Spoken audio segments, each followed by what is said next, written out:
For the 8th straight time, the Sacramento Kings have beat the Utah Jazz. Why is this possibly such a tough matchup for the Jazz? It's next on Postcast.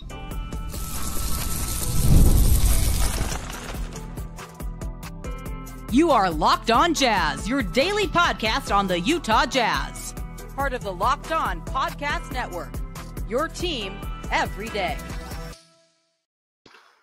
David Locke along with Ron Boone as the Utah Jazz fall to the Sacramento Kings 118-101. We are the Utah Jazz radio team. We bring you the postcast after every game right here on Locked On Jazz, live on YouTube after every single game, posted there later on the audio feed. Please get used to it. Follow it. Thank you very much. We'll run through this game. At the end, we'll give you reliability pluses tonight. There's one, maybe two to give out. We'll try to figure out why the Jazz have such a hard time with the Kings. Jazz were close in the first quarter. It was tied at 22, and then they trailed by 9.5. As I thought that was because of the offense, and then they trailed by 14, and then they let go of the rope, I think, in the fourth quarter. Defensively, last time we lost this team by 40. This time we lost the team by 17, so we've lost these guys by about 60 combined points. Ron Boone, is there any reason why this is such a bad matchup? You remember when this was such a great rivalry between these two teams, and the Cowbells in Sacramento, and now they're dominating us. Yeah, we dominated them for a long time. Yes. Payback's not fun, though. Yeah.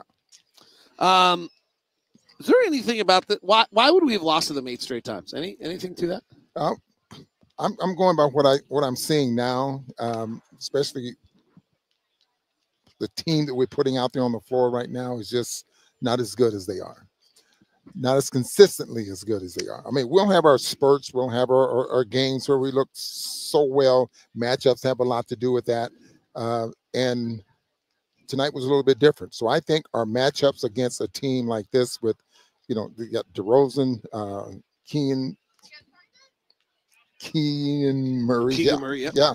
And now they have Levine. Before that, it was Fox.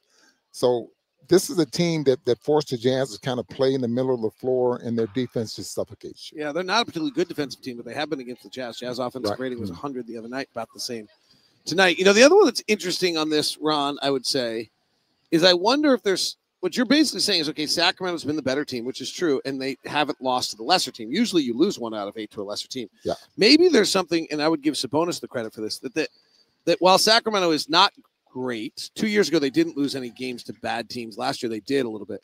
That maybe Sabonis plays hard enough that they win the games they're supposed to win, but then Sabonis has weaknesses against better teams where they're last in the league in pick and roll defense. He doesn't have any rim protection, and he gets exposed against him. I mean, Walker really had a night tonight against him, which is the first time that's happened. And he gets exposed a little bit defensively against better teams, and they have a hard time with those wins, but we couldn't do that entirely. Well, he's not reliable as far as his perimeter shooting. He's great around the basket, and that's where he scores most of his points. But he is such a teammate. Passing the basketball, setting screens. I mean, his effort out there on the floor, it just makes you pay attention to, because he's not skilled as far as what he can do with the basketball or the type of moves he can make to shoot or anything like that. He's just physical, plays hard, and force you to do whatever to try to stop him. Well, it's interesting. They've changed the way they play. They're down. They were running 33 handoffs a game. They're down to 26. They've lessened his role. They're more DeRozan. They're more Levine now. They're a little bit of a different team in that regard. We'll see how it plays out. They're 5-4 over the last night. All right, so I shared with you that my friends over at Locked On Heat, after every single game, they give out cookie credits, I think it is. Credit cookies. But they do it differently than we do with our reliability pluses. They give out 10 cookie credits. If you had 10, so they give out 10. So they distribute amongst the players that deserve them. Like we'd have some nights where we just give everybody 1. Okay. And maybe some nights where we would have given all 10 to Lacey. Would you give all 10 to Walker tonight? Or do you have somebody else on the roster who you would give a cookie credit to? I would give Martin a few cookie credits. A cookie credit for sure. I think he's making an adjustment very, very nicely. He made a couple of threes tonight, didn't he? Yeah, he was 2 for 4 from the 3-point line. something that we didn't think he's comfortable shooting. 33% career three-point I shooter. thought his defense wasn't that bad, but I think he's making an adjustment to this team, and I think he's playing well. I would give him a cookie. Okay. Anybody with nuts? Are you trying? No, I didn't say you. Okay. I'm allergic to nuts, by the way. I shouldn't tell people this publicly. There are enough people out there from the reading my Twitter the last few days that I really want. Never mind. I should not say that on the air. Stop that comment. Just think about this, David. The Jazz had 32 assists. You just saved my career. Thank you. 32 assists. 32 assists. Now, you win basketball games with 32 assists. They got 17 corner threes tonight. They run their entire offense to get to the rim. And if you take away the rim, they want corner threes. They got 15 shots at the rim. They went 14 to 15. And then they got 17 corner threes tonight. Like, that's pretty much what you want to do offensively. The only problem is they went 5 of 17 on the corner threes. The only problem is that they couldn't stop. Defensively, they couldn't stop anyone. 32 assists, you're supposed to be in the ball game. Yes. 32 assists. Only 10 turnovers, right? Yeah. You're supposed to be in the ball game. So the defense sucked. Thanks, Ron. Okay. We'll come back with more about Walker Kessler and how he played well and deserved his cookies tonight. All of them that we talked about. Today's show is brought to you in part by our friends over at Robinhood. Robinhood gives you the opportunity to get the gifts of the elite without being in the 1%. Robinhood Gold will now let you enjoy VIP treatment that you deserve. Receive a 3% IRA match on retirement contributions. The privileges of the very privileged are no longer exclusive. With Robinhood Gold, your annual IRA contributions are boosted by 3%. Plus, you also get 4% APY on your cash in non-retirement accounts. That's over 8 times the national savings average. The perks of the high net worth are now available for any net worth. The new gold standard is here with Robinhood Gold. To receive your 3% boost on annual IRA contributions, sign up for Robinhood.com/gold. Investing involves risk. Rate subject to change. 3% match requires Robinhood Gold at $5 a month for 1 year. First match must keep funds in IRA for 5 years. Go to Robinhood.com/boost. Over 8 times the national average savings account. Interest rate claim is based on data from the FDIC as of November 18, 2024. Robinhood Financial LLC member SIPC. Membership Gold is offered by Robinhood Gold LLC. Today's show is also brought to you by our friends over at DoorDash. DoorDash is super fun this year for NBA fans because whenever somebody drops 50, they swoosh and you save with the NBA code NBA50. All right, how does this work? Kind of fun. When someone in the NBA drops 50 in a ball game, I haven't looked to see if anybody did it tonight, you end up getting discounts the next day for whatever you might want. Here's how it works. You get up to $10 off, 50% off your order, up to $10 off the next day from noon to midnight. So you want a game day feast, late night cravings, lunch on the go, whatever you might want, because here's what you get. When you have Dash Pass and somebody scores 50 or more in a game, Dash Pass members get 50% off any order the next day, up to $10. Just use the promo code NBA50 from noon to midnight. After 50-point game on eligible orders of participating merchants must have a Dash Pass account. Terms apply. Visit DoorDash to learn more. Jazz lose it 118-101. Walker Kessler was terrific. Let's talk about it. Thanks, Ron. What Walker got, I don't know if he's been manhandled by Sabonis, but Sabonis has had monster games against us in the 7 games prior to this one. He did not have a monster game. In fact, Walker outplayed him tonight. Walker was the bright spot. Walker showed everything from sprinting the floor, good passing to the corners, finishing at the rim, left-handed finish at the rim. What else? He played bigger. Sabonis has been playing bigger than Walker Kessler. And the fact that Sabonis would always use his body against Walker Kessler that would take away his shot blocking ability or his ability to fend Sabonis' shot at the rim.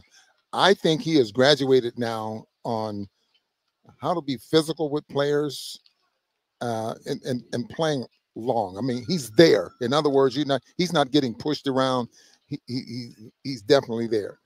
The offense has really come alive. Why? Because of the way the pick and roll. I mean, they're throwing lobs, and his reads are good now, and that coincides with guys throwing the lobs from with Collier or whoever wants. He ended up 10 for 10 tonight. All of them at the rim. Everything was at the rim. 10 for 10, 5 for 7. They weren't all basic finishes, though. Well, definitely not. The left-handed layup was very, very impressive. And that was from the free throw line, wasn't it? Put the ball on the floor and went to his left and put.